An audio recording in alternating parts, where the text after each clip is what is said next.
តកតាព្យួរឬក៏ពេលខ្លះបងច្រើនហើយជាក្រងព្យួរម៉ូតថ្មីតោះបងអញ្ចឹងខ្ញុំទៅមិញខ្ញុំកាន់2ម៉ូតតែឥឡូវខ្ញុំសុំទៅម៉ូតទី1សិនម៉ូតទី1នេះមកជាមួយនឹងពណ៌ផ្កាឈូកលាយជាមួយនឹងពណ៌សសាប់ទុនសាយចាបងអញ្ចឹងបងអាចមើលបានថាតុក្កតាព្យួរនេះទំហំប៉ុណ្ណានេះខ្ញុំនេះតុក្កតាព្យួរអត់តយទេបងហើយតម្លៃក៏សមរម្យដែរខ្ញុំធានាជូនតម្លៃសមរម្យ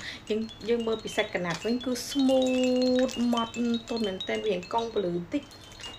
smooth ទន់ម៉ត់មែនតើហើយស្អាតហ្នឹងបងនៅក្រៅគឺស្អាតមែនតើវីដេអូដូចចង់ស្អាត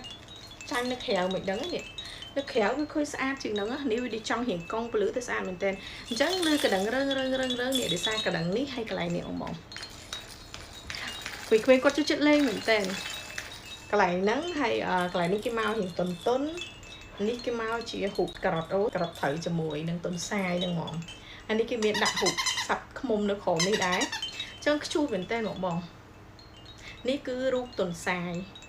ហើយបើនិយាយពីមុខគេកន្លែងនេះបងគេអត់ព្រីនមកណាភាគច្រើនគឺខ្ញុំតែងតែលំអិតជូនបងប្អូនឡើងហ្នឹងខ្ញុំចង់ឲ្យបងមើលតាមអនឡាញក៏ដូចផ្ទាល់អញ្ចឹងព្រោះខ្ញុំលក់តែអនឡាញទេសាច់កណាត់គេគឺ smooth បែបហ្នឹងហើយកន្លែងភ្នែកកន្លែងព្រីនរបស់គេយើងស្ទាបទៅយើងដឹងហ្មងគេអត់ព្រីននេះសំទោសកន្លែងដែលគេដេហ្នឹងយើងស្ទាបទៅយើងដឹងថាគេដេមកស្អាតមែនតើអញ្ចឹងប្រើអត់មានហើអត់មានហើពណ៌ប្រើខូតបាត់រូបភ្នែកបាត់រូបថ្ពាល់គឺអត់បាត់ទេបងអញ្ចឹងយើងទៅមួយទៀតនេះគឺខ្លះខ្មុំបងអញ្ចឹងប្រភេទមានតែ2ឡាយពីពណ៌ហ្នឹងទេពណ៌សលាយកាឈូកហើយនឹងខ្លះខ្មុំលាយជាមួយនឹងបាយប្រផេះអញ្ចឹងណាបងអញ្ចឹងរូបខ្លះខ្មុំនេះមុខអីគឺគេធ្វើស្អាតដូចគ្នាអញ្ចឹងអូយស្អាតតែខ្ញុំចង់ឲ្យបងបានស្ទាបកន្លែងហ្នឹងដែរនេះអូគេធ្វើមកយើងស្ទាបមកឡើងស្រស់អញ្ចឹងណាលឺក្រឹងដូចគ្នាហើយកញ្ចាប់គេរឹងមាំណាកញ្ចាប់មុនហ្នឹងខ្ញុំបាននិយាយរឹងមាំដូចគ្នាអត់មានតុនទេណាគឺចាប់ជាប់ហ្មងអញ្ចឹងនេះលេងអំបិលបានដូចគ្នា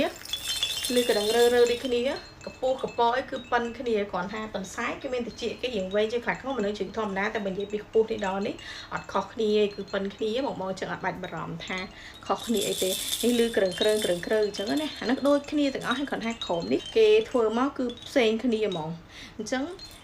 មានម៉ូត2នេះបងឆ្លាញ់មួយណាយកមួយហ្នឹងទៅបងស្អាតដូចតែគ្នាប៉ុន្តែនៅពេលដែលយើងមានចំណងចំណូលចិត្តចូលចិត្តផ្សេងគ្នាយើងនឹងមើលឃើញថាមួយណាស្អាតជាងអូមួយនេះស្អាតជាងមួយនោះស្អាតជាង